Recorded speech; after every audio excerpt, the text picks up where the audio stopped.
የመጣሽበት ኢሹ ምን ፈልገሽ ነው ታዲያ? እስቲ አስረጂ።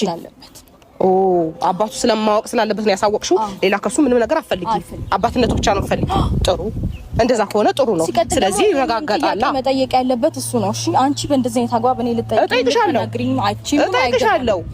ወይ ይሄ ነገር እኔም ብቻ አይደለም ብዙ ሰው ነው የሚያናጋው። አንቺ አልገባሽም ማለት አይመለከተኝም። ብዙ ሰው ነው የሚያናጋው። ማንንም መናጋት ይችላል። እኔ አይመለከተኝም።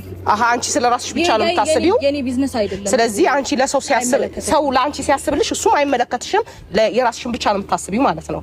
ልጁ ግን ይኸውልሽ ሳይረጋገጥ ልጁ ነው ብለሽ ልጁ ስሙን እንዳታጠፊ በቃ ስሙን እንዳታጠፊ። እሱ ያናግረኝ። ጨርሰሻል። ከሱ ጋር ጨርሰሻል።